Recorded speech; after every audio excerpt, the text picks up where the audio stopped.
একবার না, দুইবার না, তিনবার না, চারবারও না, ৫ বার। হ্যাঁ, এই ৫ বারই বীরের বেশে প্রতিপক্ষের কাছ থেকে মেজর টুর্নামেন্টগুলোতে জয় ছিনিয়ে নিয়েছেন বিশ্ব চ্যাম্পিয়ন আর্জেন্টিনার বাজপাখি খ্যাত গোলকিপার এমিলিয়ানো মার্টিনেজ। এমির এই গোলকিপিং বীরত্ব যদি আপনি এক কথায় বিশ্লেষণ করতে চান তাহলে নির্দ্বিধায় বলতে হবে অবিশ্বাস্য। চলতি কোপা আমেরিকায় ইকুয়েডরের বিপক্ষে ম্যাচেও আরেকবার নিজের গোলকিপিং দক্ষতার প্রমাণ দিলেন এমিলিয়ানো। পাশাপাশি আরো একবার বিশ্ববাসীকে জানিয়ে দিলেন কেন তিনি বিশ্বের সেরা গোলকিপার। অন্ততপক্ষে কোপার এই কোয়ার্টার ফাইনাল ম্যাচ দেখলে আপনি তাকে বর্তমান বিশ্বের সেরা গোলকিপার বলতে বাধ্যই হবেন।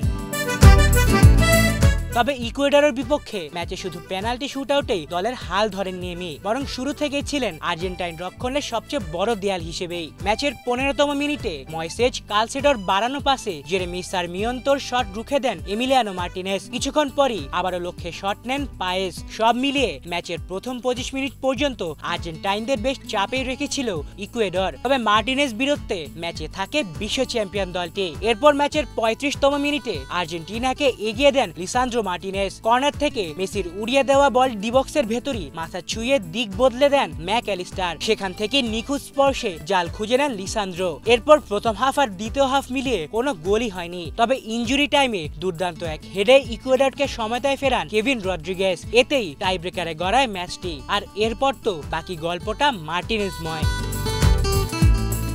আলিফ চৌধুরী, বাংলা ভিশন।